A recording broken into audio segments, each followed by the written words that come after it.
Amém, glória a Deus. Louvado seja o nome do Senhor. Estão felizes então? Pastora, mas eu estou passando por uma luta muito grande. Eu preciso estar feliz se os seus olhos estiverem no Senhor.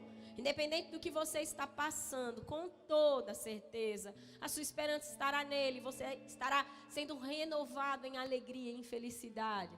Porque nós temos uma paz que excede a todo entendimento. Ou seja, a paz e a alegria da qual Cristo me dá. Não diz sobre as circunstâncias da qual eu estou vivendo. Mas diz sobre aonde a minha fé está firmada. Entenderam? Amém? Glória a Deus. Eu esqueci de passar pro data show o que eu ia ministrar. Mas já sabe, essas meninas é rápida. Ah, que eu divulguei nos stories, né? Gente, nessa manhã, o tema da mensagem é Ctrl+C, Ctrl+V, geracional. Quem sabe o que é Ctrl+C, Ctrl+V aí? Ctrl+C, Ctrl+V é uma tecla, né, gente, que a gente tem aqui do computador, onde a gente copia e cola, entendeu? Copia uma frase, Ctrl+C, cola a frase, Ctrl+V. Tudo bem? E nessa manhã, eu gostaria de compartilhar um pouco a respeito disso, algo que o Espírito do Senhor, eu já até comentei com vocês numa outra ministração, está fazendo isso, meu espírito se alertar e de alguma forma comunicar isso com vocês. Mas antes de eu comunicar essa palavra, eu quero orar. Tudo bem? Vocês estendem suas mãos para cá e peça para que o Senhor fale tudo aquilo que está no seu coração através da minha vida. Amém? Você pode interceder por mim? Eu reconheço, Deus, que não sou capaz de comunicar, ó Deus, nada sem o seu Espírito.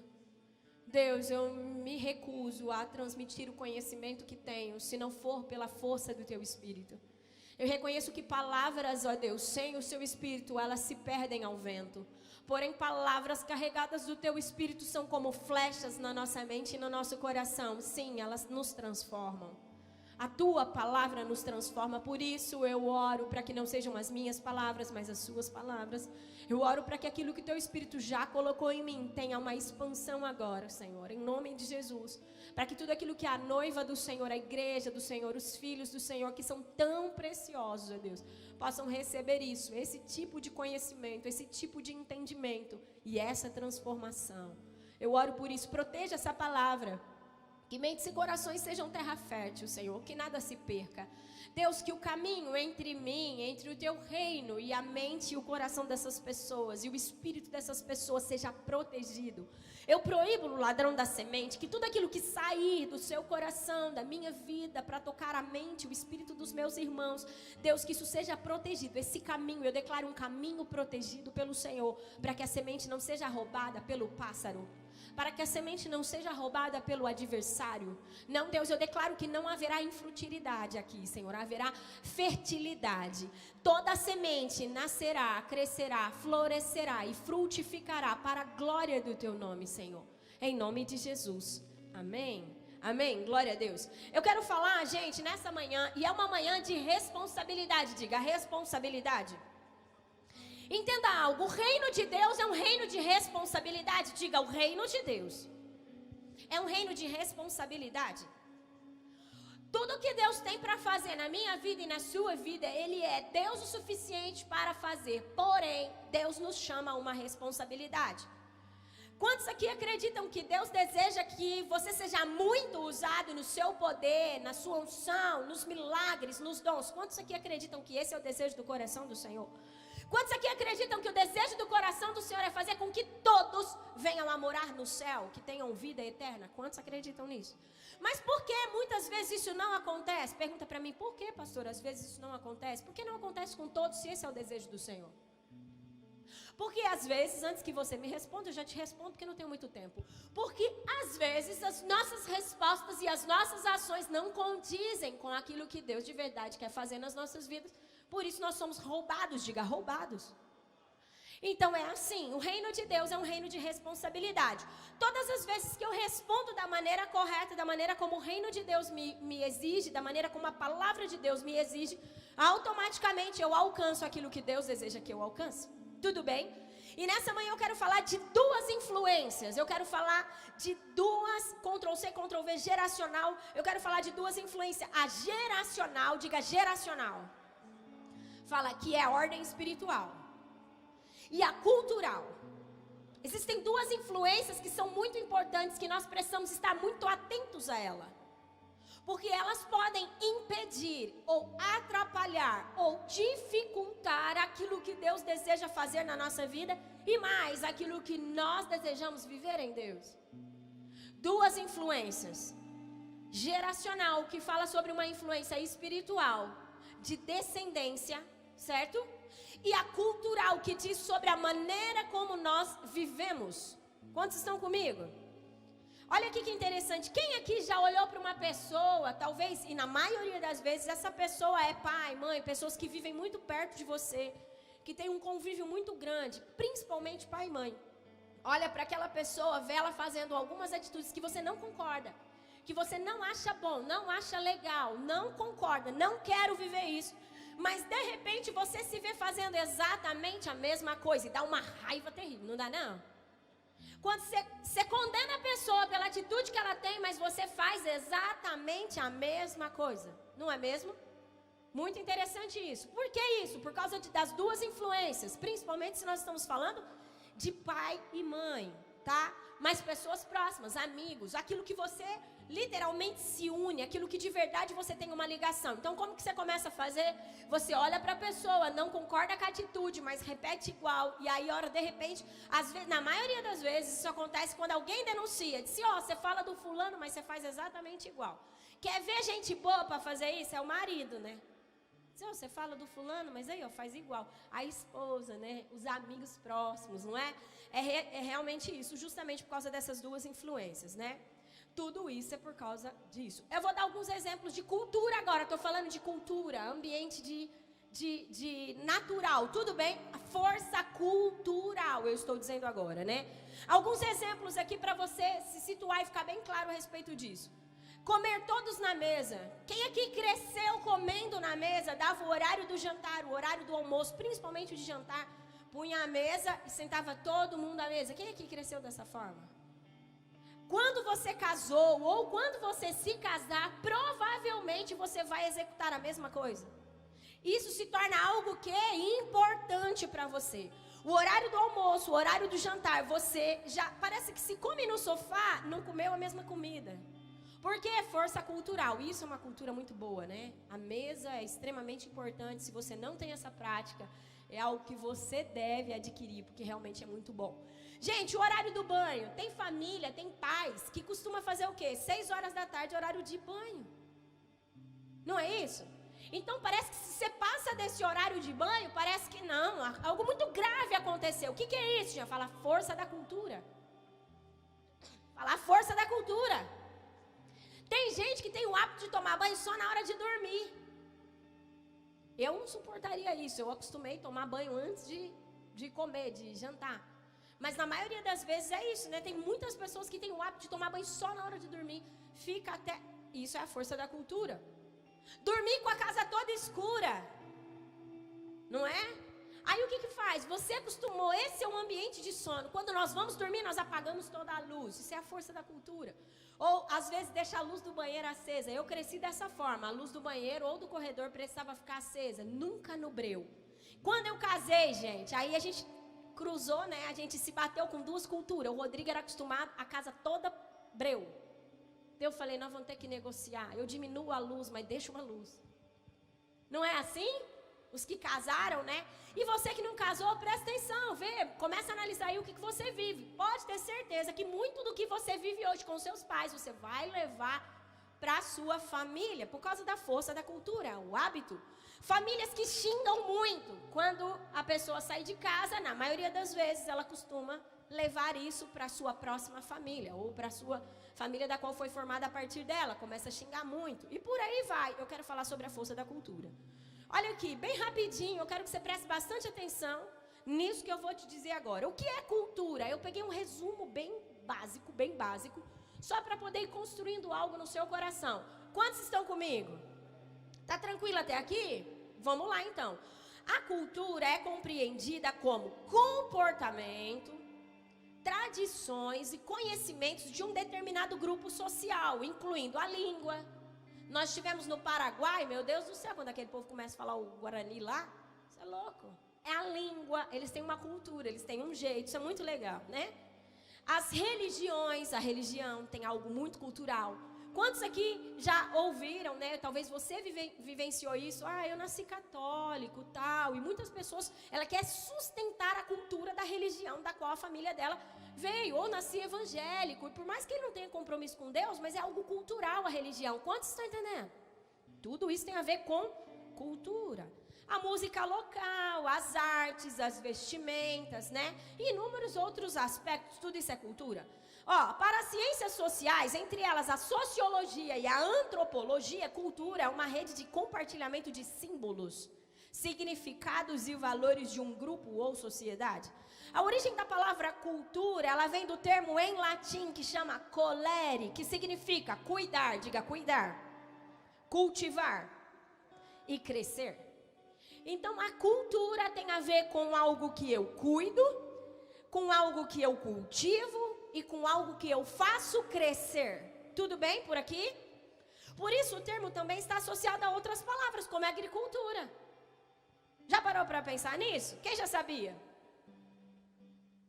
Por isso tem a ver com outras palavras, né? Que trata do cultivo e do crescimento de plantações. Os elementos que compõem uma cultura são compartilhados pelos membros da sociedade, criando-se uma identidade cultural. Tudo bem até aqui? Quem aqui já ouviu falar da cultura do reino? Temos canções, né? Que falam sobre a cultura do reino, que queremos a cultura do reino e que vem aos céus. Então, assim, nós precisamos entender que o reino do Espírito tem uma cultura.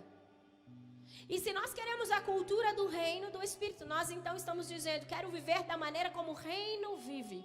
Quero viver da maneira como o reino tem os seus valores e os seus comportamentos, porque a gente viu que cultura é cuidar, eu cuido dos valores da cultura, eu cultivo, eu cuido, eu cultivo, eu literalmente rego, eu literalmente faço crescer isso, tudo bem? Então, se eu quero viver a cultura do reino, eu preciso então me ater a tudo isso.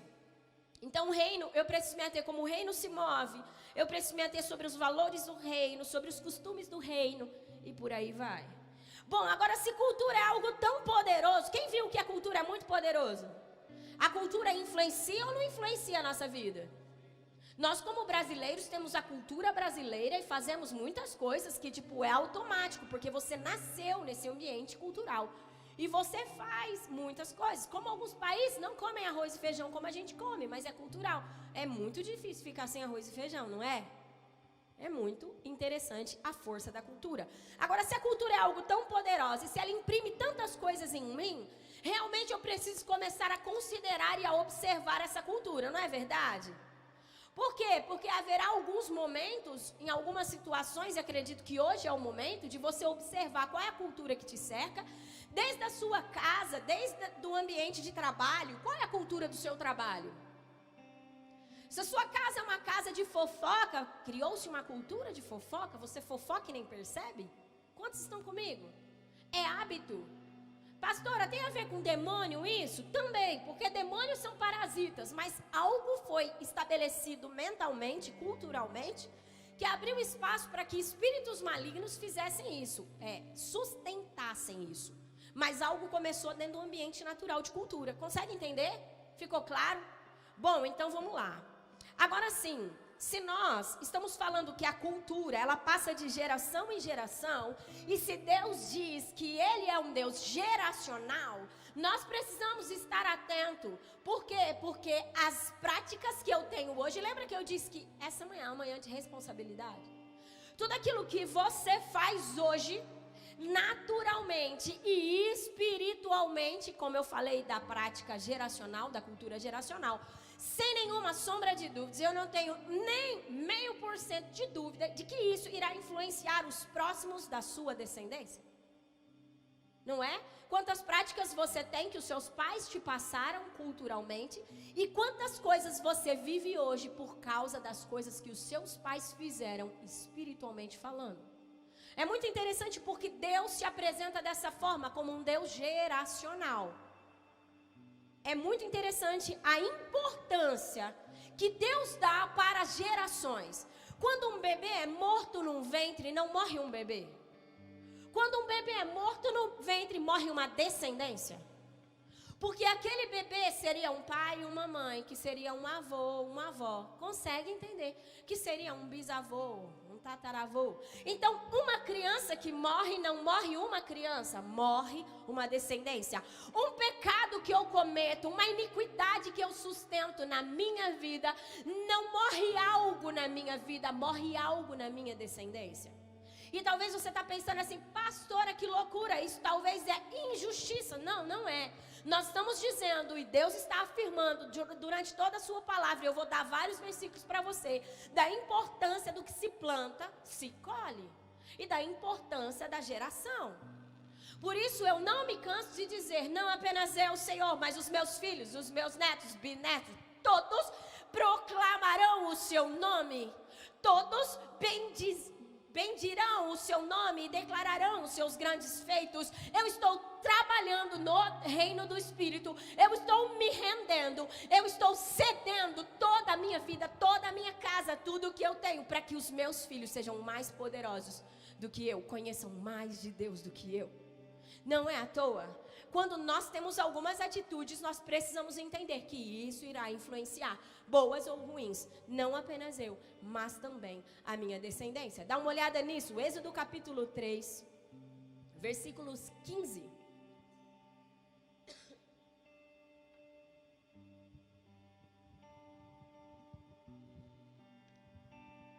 Tudo bem por enquanto? Êxodo 3:15.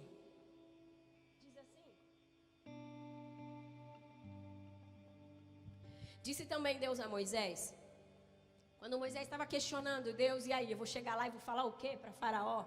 Como eu vou me apresentar? E ele disse assim, diga aos israelitas, quando Moisés estava questionando como ele iria falar com os israelitas, né? Então, disse também Deus a Moisés, diga aos israelitas, o Senhor, o Deus dos céus. É interessante como Deus, ele se apresenta dessa forma, hein? Moisés, está além de você, o Deus dos seus antepassados, o Deus de Abraão, o Deus de Isaac, o Deus de Jacó enviou-me a vocês. Esse é o meu nome para sempre, nome pelo qual serei lembrado do quê? O nome de Deus será lembrado de geração a geração pelo poder que existe na cultura que é gerada na minha vida, na minha casa e sobre aquilo que eu comunico sobre Deus. Então ele estava dizendo de geração a geração. Deus é um Deus que não olha só para você, mas ele olha para a sua geração. É muito interessante a gente ver isso também em Joel capítulo 1, versículo 3. Joel 1:3, a preocupação de Joel aqui, porque eles estavam sendo castigados, eles estavam colhendo algo muito ruim, por causa do pecado, por causa dos erros. Então Joel, entendendo que Deus é geracional, e que Deus sim iria cobrar, e que Deus iria fazer algo nas gerações, ele pega e diz o seguinte para aqueles homens e mulheres. Ei, vocês estão vendo tudo isso aqui? Depois se você quiser ler Joel capítulo 1 inteiro, você vai ver. Ele diz assim, olha, eu quero que vocês entendam. Contem aos seus filhos o que aconteceu. Ele estava falando sobre algo cultural, inclusive. Contem para que eles entendam culturalmente tudo o que aconteceu no ambiente natural, para que eles se posicionem no ambiente espiritual e não venham a colher as mesmas coisas que nós estamos colhendo, para que eles não venham a viver as mesmas desgraças que estamos vivendo. Então ele diz, contem aos seus filhos o que aconteceu, e eles aos seus netos, e os seus netos à geração seguinte. Ou seja, como é importante nós olharmos para tudo aquilo que vem após nós. Por isso precisamos nos posicionar. Deuteronômio capítulo 6, versículos 5 ao 9. São vários versículos, porque eu não quero deixar nenhum tipo de dúvida para você. Deuteronômio 6, 5 e 9. É a Isa que está lá em cima? Quem está lá em cima? Ah, a bicha é rápida. Olha aqui. Olha aí, gente. Diz assim: ame o Senhor, o seu Deus, de todo o seu coração, de toda a sua alma e de todas as suas forças. Que todas essas palavras que hoje lhes ordeno estejam em seu coração. Para que o quê? Para que você ensine-as com persistência aos seus filhos, Converse sobre elas quando você estiver sentado em casa. Então aqui é muito interessante porque ele estava dizendo assim: eu quero que os seus filhos vivam uma cultura da minha presença. Então primeiro, para que isso aconteça, ele diz assim: diga eu, preciso amar ao Senhor de todo o meu coração, de toda a minha alma e com todas as minhas forças. Digo, isso eu preciso. Porque a partir disso, a partir desse sentimento, a partir dessa entrega, a partir dessa busca, você tem que comunicar aos seus filhos. E eu quero dizer que essa palavra é para você solteiro também. Porque um dia você será mãe, um dia você será pai. E é extremamente importante que você aprenda isso. Pastora, os meus pais não fazem isso, pastora. Os meus pais nem servem ao Senhor.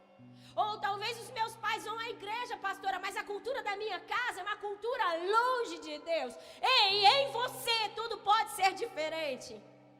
Eu acho muito interessante porque Deus sempre nos dá a oportunidade de fazer diferente do que as pessoas que fizeram a nós. Eu vou chegar nisso. Ei, Jesus interviu na nossa história. Independente de o que você viveu ou vive dentro da sua casa, se os seus pais são relapsos com a palavra, se eles não amam ao Senhor, não se dedicam ao Senhor, não têm a palavra como algo principal, se eles não se preocupam com princípios, não tem problema desde que você comece a fazer diferente. Porque na sua casa precisa ser diferente. É isso.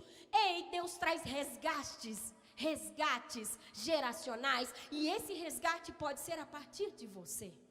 Consegue entender? E aí ele diz assim: ensine-os com persistência, ou seja, não se canse de falar, permaneça.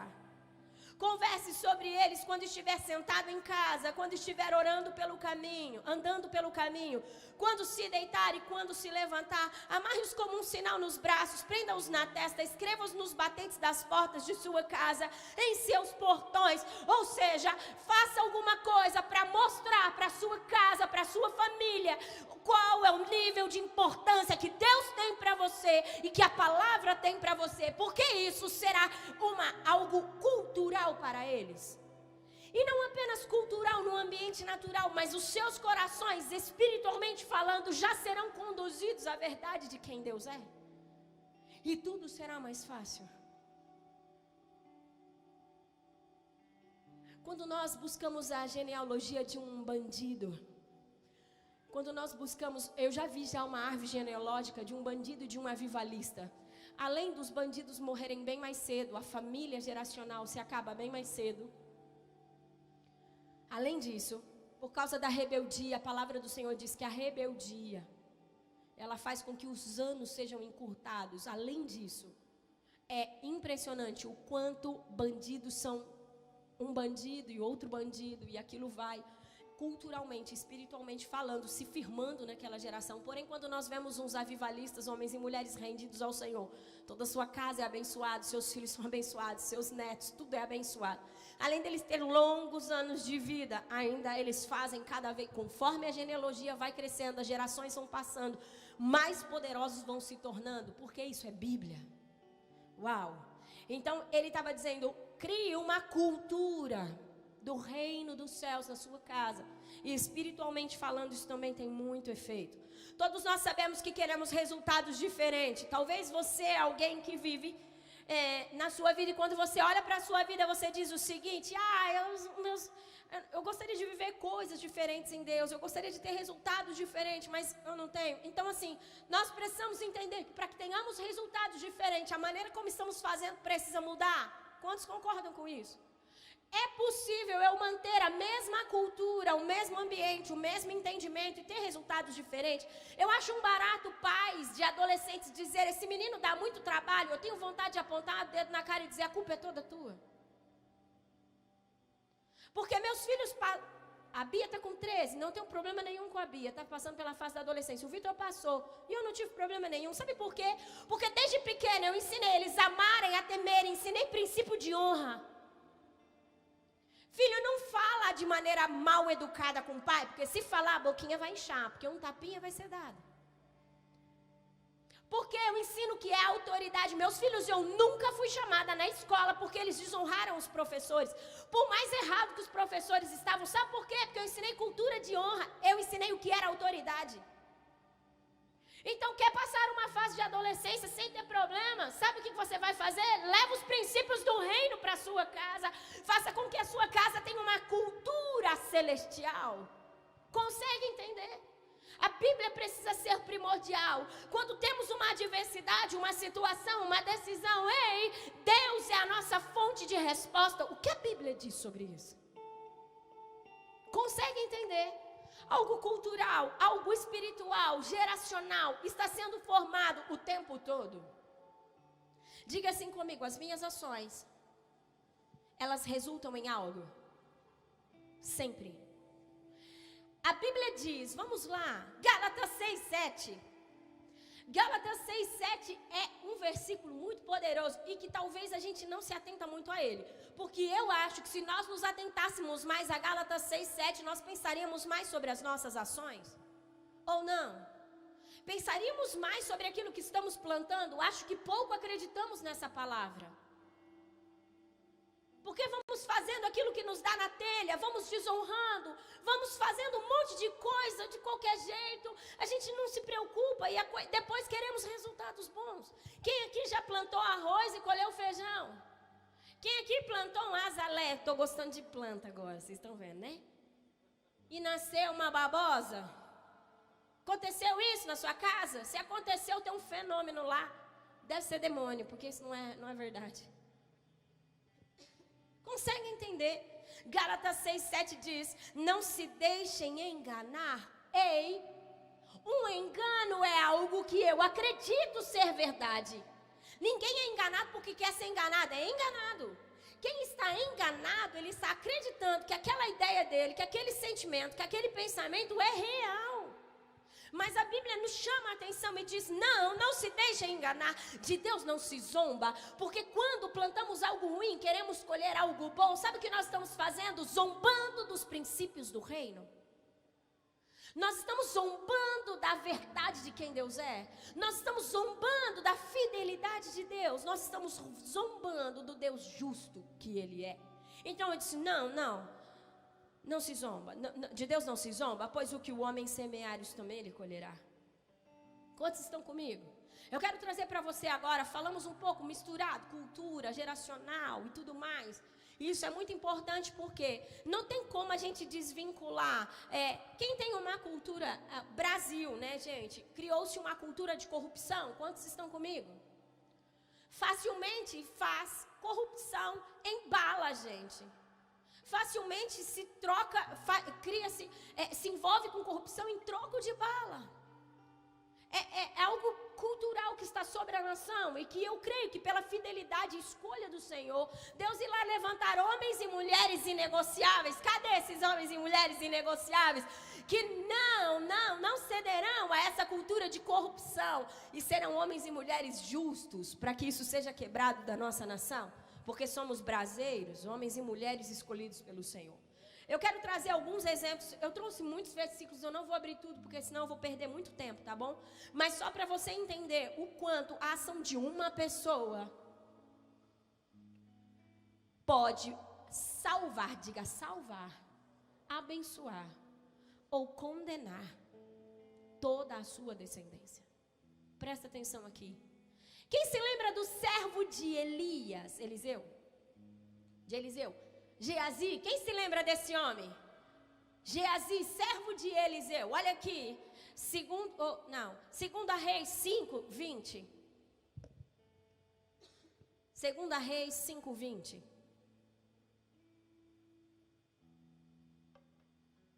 Vou ler.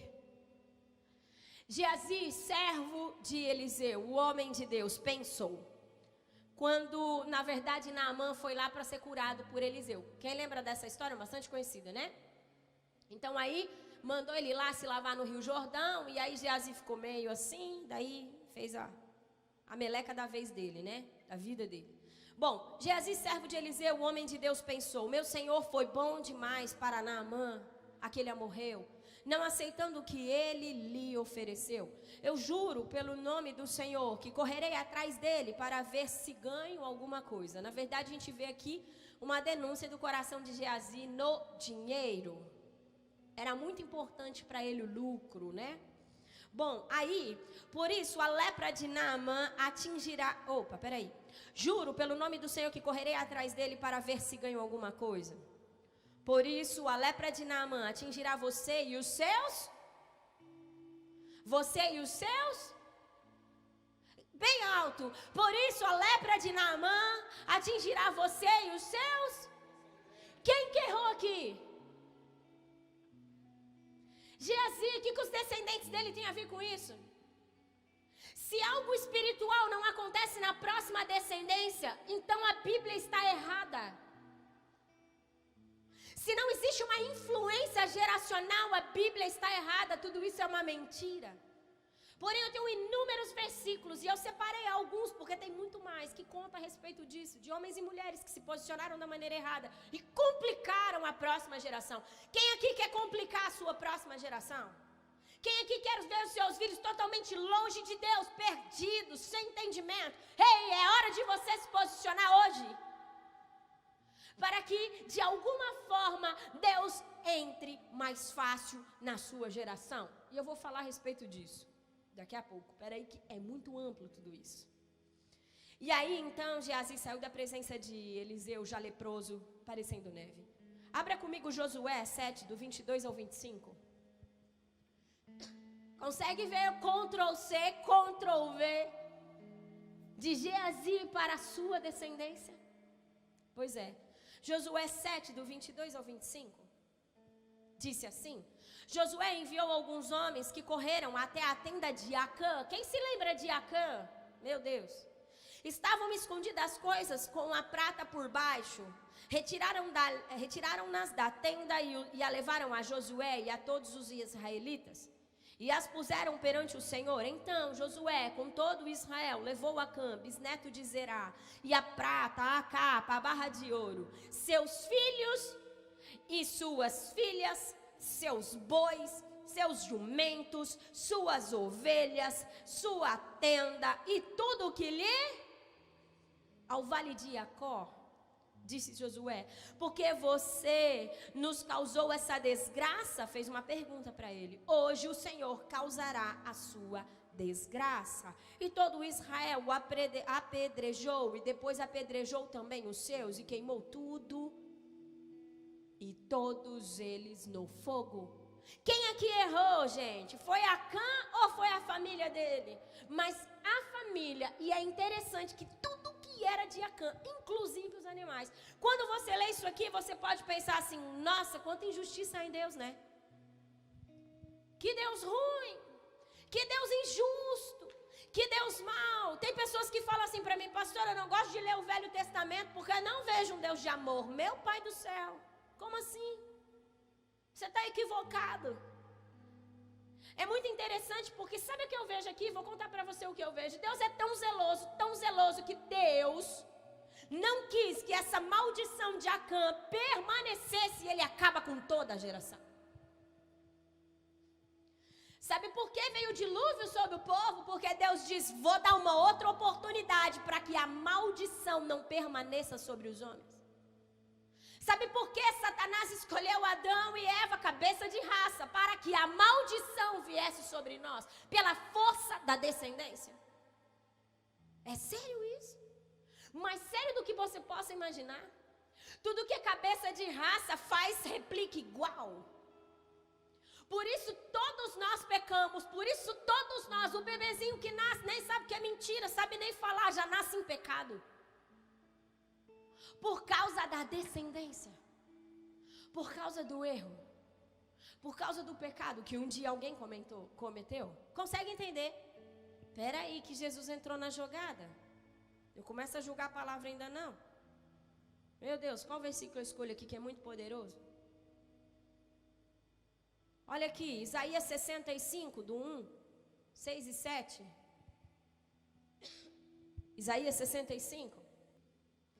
Vejam, porém, escrito está diante de mim, não ficarei calado, mas lhe darei plena e total retribuição, tanto por seus pecados como o pecado dos seus antepassados, diz o Senhor. Uma vez que eles queimaram incenso nos montes, e me desafiaram nas colinas, eu os farei pagar pelos seus feitos anteriores. O que Deus estava comunicando aqui? Ei, os seus antepassados fizeram errado, me desafiaram, me zombaram do meu nome, mas eu farei com que todos paguem. Consegue entender? Por isso que a cada ano que passa, nós vemos a iniquidade crescendo. Por isso que a cada ano que passa, nós ficamos horrorizados com o que o ser humano é capaz de fazer. A cada ano que passa, você fala assim, meu Deus, não é possível, como pode? Eu achei que isso nunca aconteceria através de um ser humano, através de um homem, de uma mulher. De repente, atrocidades absurdas, sabe por quê? Porque isso chama iniquidade, diga iniquidade. Que é a soma da maldade, um pecadinho hoje, um pecadinho amanhã, mais um pecadinho, isso vai se enraizando, tomando uma proporção que daqui a pouco as pessoas já não têm mais noção do que elas estão fazendo, porque a iniquidade, ela cauteriza, ela gera dormência, ela gera morte e cegueira. É isso que acontece. Por isso a sua casa precisa ser alerta. Por isso que você está aqui. Porque eu preciso dizer para você assim, ei, presta atenção nas suas ações. Presta atenção na maneira como você se move no reino do Espírito. Presta atenção nesse pecado que você ainda não venceu. Porque se você não vencer esse pecado, Deus, pela sua infinita bondade e misericórdia, vai ter que chamar a atenção do próximo, o seu filho, o seu neto, para que essa maldição saia da sua genealogia. Talvez Deus está chamando a atenção de você que está aqui hoje dizendo, ei, alguma coisa aconteceu de errado nos seus antepassados e eu quero te chamar a atenção para que você seja o restaurador, para que você seja aquele que vai fazer diferente. Consegue entender? Homens, se vocês não vencerem a promiscuidade, seus filhos provavelmente serão promíscuos. Pastora, você está dizendo que isso é realidade, não tem o que fazer? Não, eu estou dizendo o seguinte, quero que você entenda algo. Presta atenção. Mulher, se você não vencer a manipulação, se você não vencer esse domínio diabólico que você exerce sobre a sua casa, sua filha fará igual ao seu esposo, o seu casamento será uma porcaria. O casamento da sua filha será fora dos padrões de Deus. É muito sério isso. Por isso que o temor do Senhor é poderoso. Se tem algo que eu mais busco em Deus, é o temor do Senhor. Em Deus, porque Provérbios 9:10 diz, o temor do Senhor é o princípio da sabedoria. E o conhecimento do santo é entendimento. Quanto mais eu temo a Deus, mais eu tenho sabedoria. Mais eu temo a Deus, mais eu entendo como o reino funciona. Mais eu entendo como Deus é, mais eu entendo a cultura do reino, mais a cultura do reino está na minha casa. Consegue entender? Se você é rebelde com os seus pais, se você é rebelde com as autoridades, se você é insubmisso, se você não se rende a ninguém, provavelmente, culturalmente, por causa de que, assim, nós precisamos entender uma coisa, os nossos filhos, eles não fazem aquilo que falamos, eles fazem aquilo que nós fazemos. Consegue entender? Então os nossos filhos vão ver a nossa insubmissão, a nossa rebeldia, o nosso chilique, eles vão fazer exatamente igual.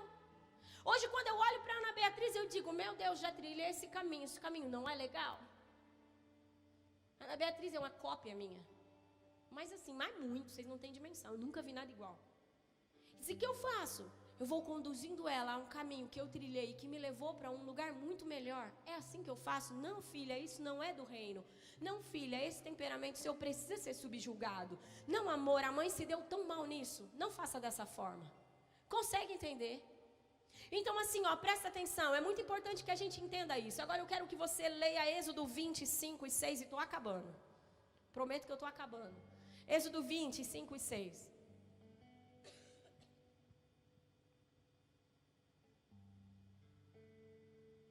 Êxodo 20, é bem conhecido isso daqui quando nós falamos de maldição hereditária e de bênção hereditária.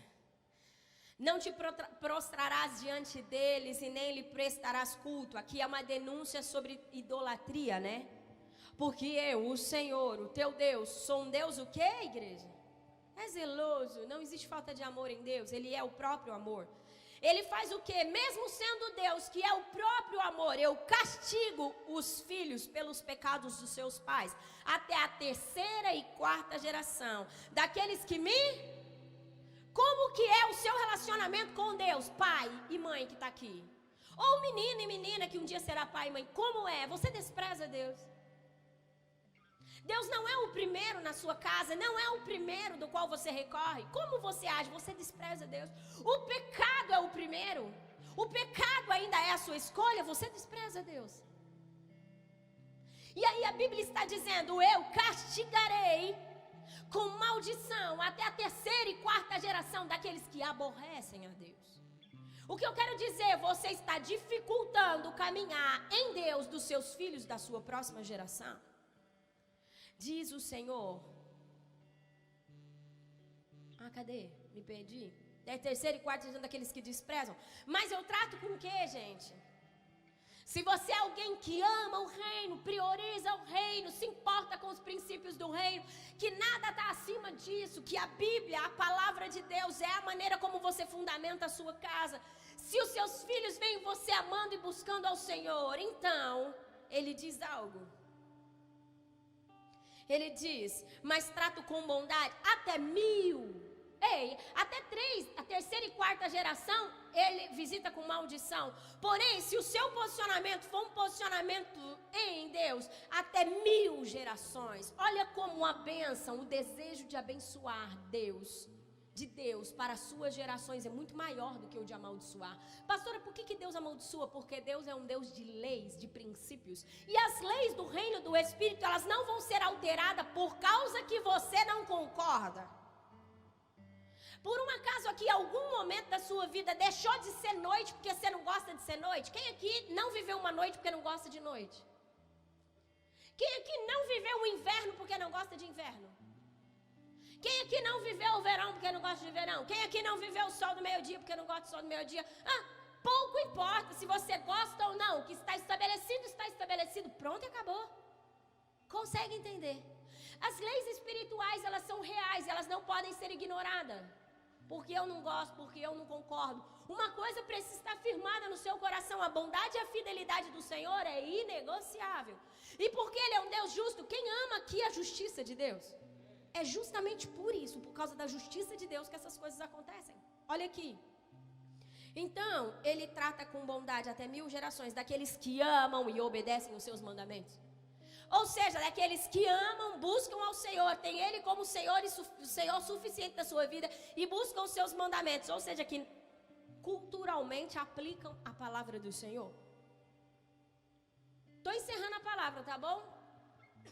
Eu quero dar só 3 exemplos aqui de maldição que vieram sobre a geração assim, ó, seguidinha. Tá bom? Eu não vou ler. Eu vou citar o versículo, não precisa pôr, tá bom, Isa? Se você quiser anotar, aqueles que amam tanto as coisas do Senhor e amam anotar, para depois vasculhar, pode anotar. Eu vou falar agora sobre uma maldição hereditária que estava sobre as mulheres de Abraão, sobre as mulheres de Isaac e sobre a mulher de Jacó. Ou seja, Abraão, Isaac e Jacó são pai, filho e neto, não é isso? Olha aqui. Gênesis 11:30. Vamos ler, é uma frase. Data show. Gênesis 11:30. Ora, Sarai não tinha filhos. Pronto. Essa aqui é a esposa de Abraão. Agora, o seu filho, Isaac, tudo bem? Casou-se com Rebeca. E aí, nós vamos ver em Gênesis 25:21. Gênesis 25:21 diz: Isaac orou ao Senhor em favor da sua mulher, porque era estéril. O Senhor respondeu a sua oração e Rebeca, sua mulher, engravidou. Quer mais uma? Agora o filho de Isaac, Jacó, casou-se com Raquel. Gênesis 30:22. 30:22, a bicha é rápida demais. Então Deus lembrou-se de Raquel. Deus ouviu o seu clamor e a tornou fértil. Ou seja, porque ela não era. Então a gente precisa entender uma coisa. Existem algumas coisas que eu e você talvez está vivendo, talvez estamos sofrendo. Eu quero deixar bem claro isso. Pastora, presta atenção aqui, que isso aqui é muito importante, que eu acho que vai salvar a pregação toda se você está aí com um monte de questionamento. Pastora, significa que o meu pai, o exemplo, o meu pai era extremamente promíscuo, vivia uma vida toda lascada, passava os outros para trás e tudo mais. Meu pai, minha mãe, minha casa era enfiado na feitiçaria e agora quer dizer que então eu serei feiticeiro ou terei essa influência e tal. Não, o reino de Deus é um reino de escolha. Lembra? O pecado sempre é uma escolha. Diga, o pecado sempre é uma escolha. Agora eu quero deixar claro para você uma coisa. Uma influência, uma forte influência virá sobre ele nessa área. Quem já ouviu falar da ovelha negra da família? Essa pessoa, infelizmente, na maioria das vezes, a ovelha negra da família é a pessoa mais sensível ao reino do Espírito, é o mais escolhido. E aí, Satanás, sabendo disso, pega todas as maldições, todos os erros geracionais e joga sobre a vida dessa pessoa. E a influência é tão grande. Quem aqui ama Jesus todo dia, todo dia, todo dia, todo dia, quer vigília todo dia, quer palavra todo dia? Quem aqui vive isso? Nós não temos os nossos dias de fraqueza, os nossos dias de frieza. Nós não temos os nossos dias onde a gente precisa dizer, Senhor, vem com resgate sobre as nossas vidas. Nesses dias você estará vulnerável. E sabe o que vai acontecer? Essa maldição que estava sobre a família provavelmente vai pairar sobre você. E uma forte influência, diga influência, virá sobre você. Agora eu vou te contar uma coisa só para exemplo, para ficar mais claro ainda. Vamos supor que o pai era muito promíscuo, muito promíscuo. O que Satanás vai fazer para poder repetir isso na próxima geração? Cercar os homens de mulheres promíscuas. Porque os espíritos malignos, eles se comunicam. Eu não sei se está sendo muito complicado para vocês entenderem isso. Estou tentando ser o mais clara possível. Então, um homem que teve os seus antepassados com uma vida... Eu estou falando de promiscuidade porque é o exemplo mais simples, mas poderia ser qualquer outra coisa. Vamos falar de rebeldia. O que mais que você quer falar? Qualquer outra coisa aí. Aborto. Vocês não têm ideia. A maioria das vezes que uma menina entra num aborto é porque... Entenda uma coisa, se os pais foram assim, não foi criada uma cultura muito legal dentro da casa, certo? Pronto, já está vulnerável. E aí essa pessoa ela começa a ser cercada, situações começam a acontecer. E é fácil de você ver isso, só faz uma análise na sua história. Na maioria das vezes, quando eu sento com uma pessoa, eu falo assim, qual é a maldição mais decorrente? Divórcio. Ei, se você se divorciar, facilmente seus filhos serão divorciados. Dá uma olhada nisso, talvez você é filho de um pai e uma mãe divorciada. E você pode ver o quanto de ataque você sofre sobre o seu casamento para que você repita a mesma coisa. Consegue entender? Está difícil de entender tudo isso? Pastor, e agora? Socorro, minha história é terrível. E por aí vai, meu lar é terrível. Ei, Deus interviu na nossa história. Eu não sei o quanto isso alegra você. Um dia um Deus que não se importou com o seu lugar e abriu mão de ser Deus, desceu à terra, foi ao madeiro e diz, consumado está. E ao dizer consumado está, presta atenção no que muda, porque talvez você está dizendo assim para mim, pastora, mas assim, se Deus já disse que está tudo consumado, por que isso ainda influencia? Porque nós não nos atentamos, continuamos fazendo errado, não tomamos posse. Uma vez que eu olho para a minha história, que eu olho para a minha geração e me posiciono diferente, e pego o sangue de Jesus, e pego o sacrifício da cruz e diz, ei, Satanás, até aqui você fez uma história terrível. Até aqui você zombou da minha geração. Mas a partir de agora, não será mais assim. Se os meus pais não se importavam com Jesus, ei, agora eu me importo com Jesus e com as leis do reino. Ei, se Satanás escravizou o meu pai e a minha mãe com divórcio, com perversão sexual, com mentira, com palavrões, com roubo, com ganância, com idolatria, porque idolatria não é só ter ídolos, idolatria é tudo que toma o lugar de Deus. Se para sua casa Deus era o último, o carro era o primeiro, o trabalho era o primeiro, a sua casa é uma casa idólatra. Quantos estão comigo? Nós crentes rotulamos os nossos irmãos católicos como idólatras, mas às vezes somos mais idólatras do que eles. Porque abrimos mão de vir ao culto, cultuar o nosso Deus, render o nosso coração a Ele, pelo conforto da nossa casa. O que é mais importante para você? A sua casa. O seu eu. O seu bel prazer. Consegue entender? Você é idólatra de si mesmo? Para com isso. Lembra que eu disse que o reino de Deus é um reino de responsabilidade? Eu e você temos responsabilidade para a nossa vida. Porque se existe um Deus que quer nos abençoar, se existe um Deus que quer nos salvar, se existe um Deus que quer nos usar, se existe um Deus que quer nos curar, se existe um Deus que quer nos libertar, por que não estamos? Porque a nossa resposta para Deus é muito aquém, muito inferior, muito antibíblica.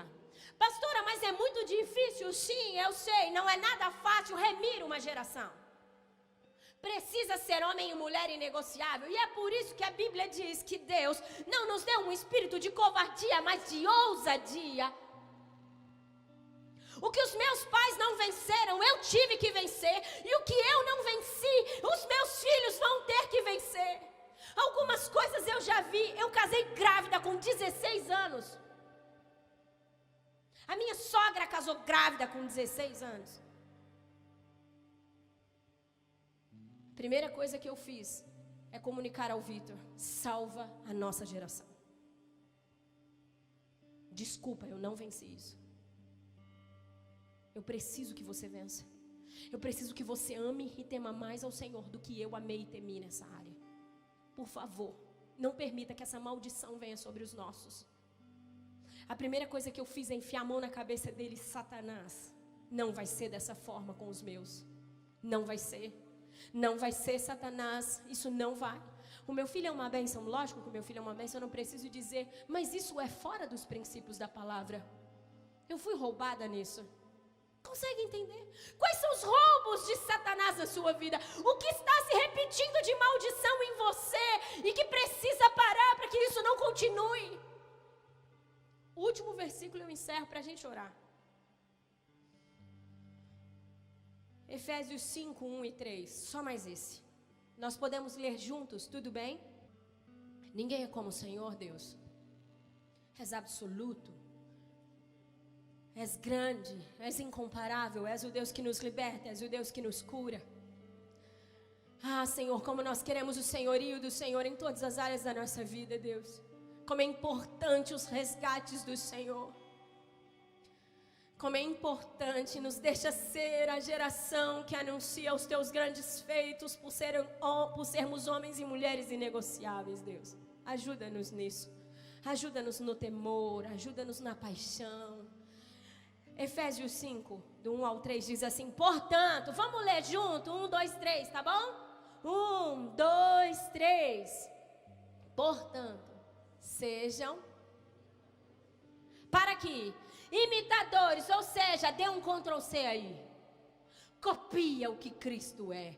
Copia o que a palavra de Deus é. Ei, não é para copiar os erros do papai e da mamãe. Pastora, mas é cultural. Ei, vamos renovar a nossa mente. Romanos capítulo 12 diz: renova a nossa mente para que possamos experimentar qual é a boa e agradável e perfeita vontade de Deus. Pastora, mas é muito forte. Sim, eu sei, eu creio na cultura, na força da cultura, mas é possível ser diferente. Eu não preciso copiar o que o meu pai e a minha mãe fez. Eu não preciso copiar com aquelas pessoas que me criaram, aqueles amigos do qual eu sempre cresci junto e que tinham uma conduta errada. Não é esses que eu vou copiar, eu vou imitar a Cristo. Vamos lá. Como? 1, 2, 3 e... como filhos amados. E vivam em amor, como também Cristo nos amou e se entregou por nós como oferta e sacrifício de aroma agradável a Deus. Que mais?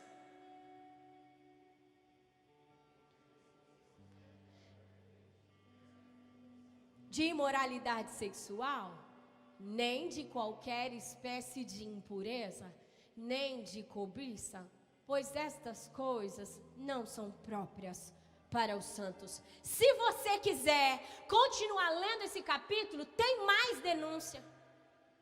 Então ele está dizendo assim, não copiem e colhem o que o mundo oferece, uma cultura babilônica, uma cultura independente de Deus. Nós vivemos na cultura babilônica, uma cultura independente, tudo se resolve fora de Deus. Não copie e cola isso.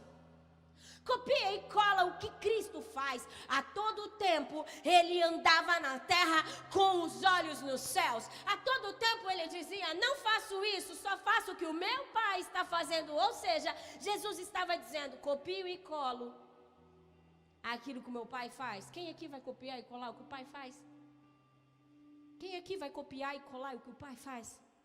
Analise as suas atitudes, analise a sua conduta. Porque ela está dificultando não apenas o seu caminhar, mas o caminhar daqueles que você ama. O caminhar daqueles que talvez você ora. Consegue entender isso? Eu peço para que vocês se coloquem de pé agora. Não basta declarar Salmo 145. Que diz, Salmo 145:4. Presta atenção, não adianta nós declararmos a palavra se não temos práticas que condizem a palavra. Não adianta. Não viva enganado. De Deus não se zomba. Tudo aquilo que o homem plantar, ele vai colher. Não adianta declarações se a realidade da sua vida não é essa. Então, o que você vai fazer? Deus, eu vou me posicionar para viver aquilo do qual eu estou declarando. Consegue entender? Qualquer dia desses, aproveitando que o meu pai está aqui, o Espírito do Senhor tem me falado muito para contar um pouquinho da nossa história. Lógico que eu vou sentar com ele e permitir aquilo que eu posso contar para não ferir a história deles. Mas qualquer dia eu quero contar a história deles. E talvez você que até hoje deu desculpa, tá? Você que até hoje viveu uma vida perrenguenta em Deus. Perrenguenta, quem aqui é perrenguenta? Quem entende que é perrenguenta? Se você viveu uma vida perrenguenta em Deus, uma vida sem compromisso por causa da sua história, porque o meu pai, porque a minha mãe, se você soubesse a minha história, eu tinha todos os motivos para poder não estar aqui. E talvez você que está embaixo olha para mim e diz assim, nossa, como eu gostaria de ser como essa mulher, como eu gostaria de viver o que essa mulher vive. A minha história nunca foi uma desculpa para o meu relacionamento com Deus, pelo contrário. Quanto mais perrenguenta for a sua vida, quanto mais Satanás tentar contra você, mais você pode mergulhar em Deus. Sabe o que isso significa? Se a sua história é muito triste, Deus depositou muito sobre você e Satanás quis te parar. É isso. Só que nós temos a prática de fazer o quê? O que Adão e Eva fez. Foi a culpa da Eva, foi a culpa do Adão, foi a culpa da minha história. Fui rejeitado no ventre. Mas o reino nunca te rejeitou. Eu fui rejeitado no ventre, pastora. Minha mãe tentou abortar, mas um Deus de mão forte não permitiu. E é por isso que você está aqui. Sabe o que você tinha que fazer? Não viver uma vida vitimizada, não viver uma vida perrenguenta, não. Viver uma vida mergulhado em Deus, para dizer que linda história que Deus quer fazer através de mim. A maneira como você olha para a sua história diz sobre o que você viverá. A maneira como você olha para a sua história, sobre a ótica de Deus, isso só tem a potencializar quem Deus é na sua vida. Qualquer dia eu e meu pai vamos pregar aqui com a minha mãe, eu, meu pai e minha mãe. E eu quero que vocês ouçam da boca dele o que Satanás tentou fazer na minha casa. Eu quero que vocês ouçam da boca do meu pai e da minha mãe um pouco da nossa história. E aí você vai dizer para mim se você tem motivo para viver essa vida perrenguenta, essa vida de falta de compromisso. Ao olhar a história do que Satanás fez na vida dos meus pais, meu pai tem um irmão que é pistoleiro. Eu disse, Satanás, aqui não vai ser assim, vai ser diferente. Se levante como um remissor da sua geração. Quem são aqueles que irão imitar a Cristo? Quem são aqueles que irão remir? Pastor, o que eu preciso para isso? Presta atenção que nós vamos orar. Arrependimento. Meu irmão, se nós soubéssemos a violência de um povo arrependido. Sabe o que Daniel fez? Eu reconheço, Deus, que só estamos em Babilônia porque os nossos antepassados não ouviram ao Senhor. Arrependimento.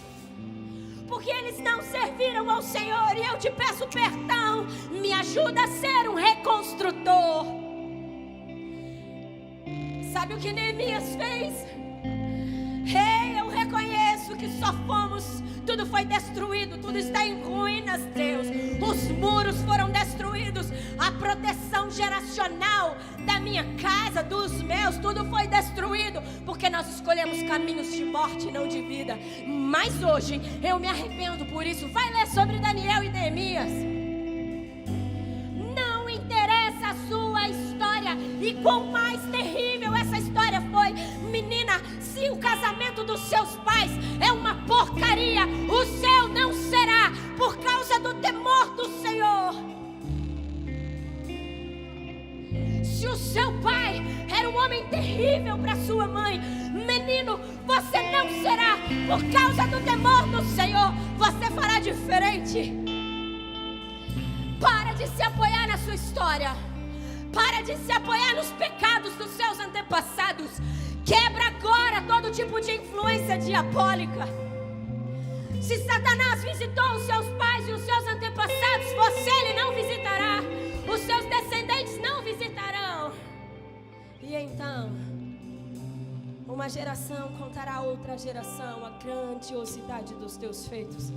E eles anunciarão os teus atos poderosos. Comece a orar. Comece a pedir perdão. Comece a pedir perdão por toda a manipulação. Comece a pedir perdão por toda a rebeldia. Peça perdão pela idolatria. Comece a pedir perdão pelos abortos, caso você tenha cometido. Comece a pedir perdão pela imoralidade, pela pornografia. Comece a pedir perdão porque Deus é o último na sua casa. O dinheiro é o primeiro. Começa a destronar os altares e levanta um só para Ele que tudo será diferente. Entenda algo aqui. Para você se mover no reino do Espírito é necessário proferir palavras audíveis. Por quê, pastora? Presta atenção nisso. Tudo que você estiver orando em arrependimento agora, estabelecendo a vontade do Senhor na sua vida, precisa ser de forma audível. Por quê, pastora? Porque Satanás não ouve os seus pensamentos. Satanás não ouve. E nessa manhã nós iremos tirar a legalidade de Satanás. Satanás perdeu sobre a sua geração.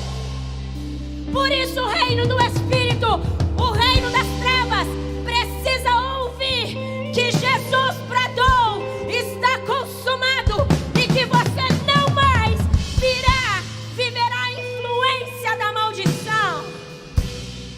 Voz audível, comece a declarar: eu peço perdão, eu reconheço, Senhor, que eu cedi ao divórcio, mas os meus filhos não cederão. Eu peço perdão. Eu reconheço que eu não fui submissa, eu reconheço que eu fui rebelde, eu reconheço que não valorizei. Comece a falar aí, comece a falar. Voz audível, comece a falar. Eu quero declarar o poder do nome de Jesus Cristo, nome que é suficiente para quebrar todo tipo de maldição, todo tipo de influência diabólica. Que esse nome está sendo levantado sobre a sua geração. Esse nome está sendo levantado sobre a sua casa, sobre a sua descendência. E eu declaro pelo poder do nome de Jesus que toda força diabólica, tudo que castigava, escravizava, subjugava, influenciava para o erro, para o pecado, para a morte, eu quero declarar que isso está sendo desfeito agora, em nome de Jesus. Senhor, eu oro por anjos do Senhor vindo nesse lugar, anjos que operam em resgate. Eu creio no reino do Espírito. Eu sei como esse reino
contra toda a frieza do seu coração, todo o racionalismo, todo o humanismo que vem de gerações.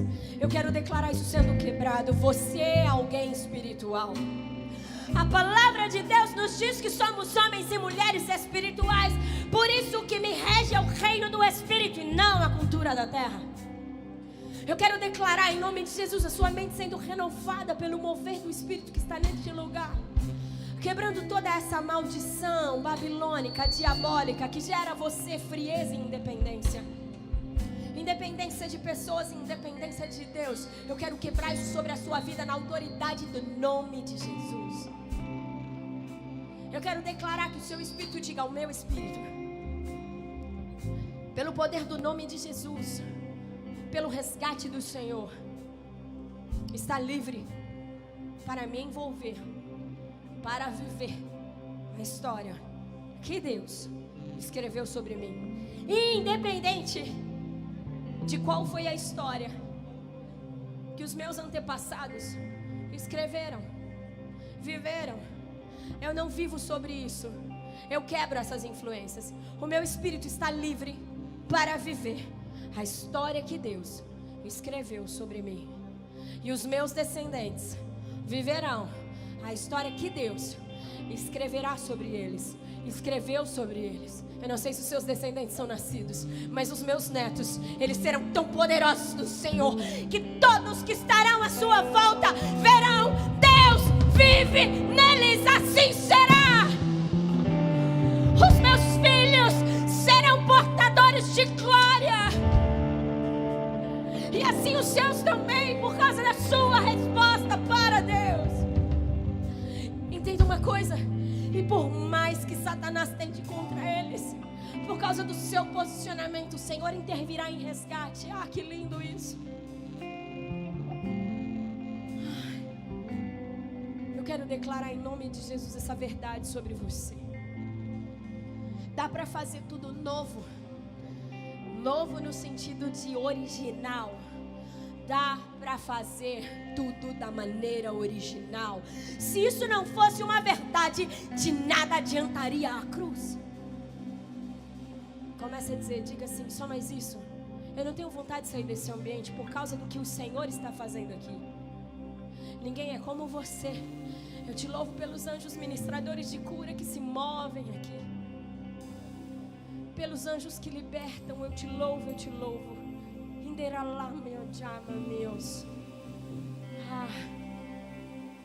Meu irmão, deixa eu te falar uma coisa. Deus não está em uma queda de braço com Satanás. Tudo isso é mentira.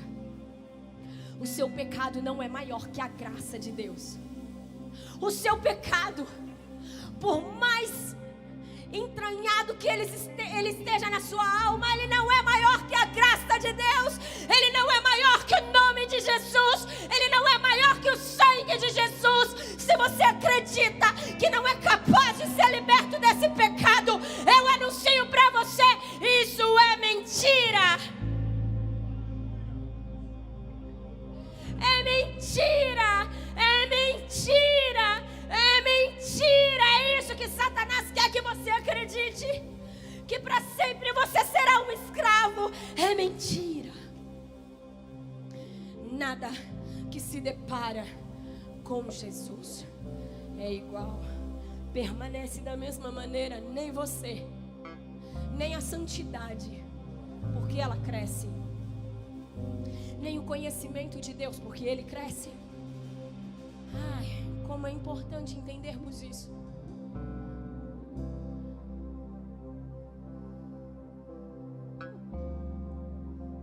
Levanta um altar de adoração ao Senhor dentro de você e na sua casa. Que Deus seja notado por todos aqueles que acessam a sua casa. Que Deus seja notado pela sua descendência, pela sua geração, a partir do seu posicionamento. Que Deus te levante como um atalaia, como um vigia, como alguém que fica por cima dos muros, dizendo aqui, na minha geração você não entra, Satanás. Alguns de vocês serão Neemias. Alguns de vocês serão reconstrutores de muros. Tudo bem, porque Satanás um dia entrou e destruiu tudo. E quando você olha para trás, está tudo destruído. Não tem problema. Deus levanta Neemias. Não tem problema, Deus levanta Esdras, faz de novo um templo, dá de novo um lugar à presença. Consegue entender? Não se vitimize, é isso que Satanás quer que você viva. Não existe dor que não seja capaz de ser curada. Não existe demônio que não seja capaz de ser vencido. Não existe cadeia que não seja quebrada. Nada é impossível para Deus. Porque Deus não está em uma queda de braços com Satanás. Sabe aonde está a força de Satanás? Diga onde, pastor? No engano. Ele te engana. Você acredita que aquilo é uma verdade e você permanece cativo. Quando você diz, não, Satanás, entendi, acabou. Sabe como ele foge? Que nem um pincher, um cachorrinho assustado. Viu? Sabe por que Satanás quer que você acredite que ele é muito, muito, muito poderoso a ponto de você permanecer escravo? Para que você não ocupe o seu lugar, porque você é temido por ele. Diga, eu sou temido por Satanás, por causa do Deus Emanuel que habita em mim.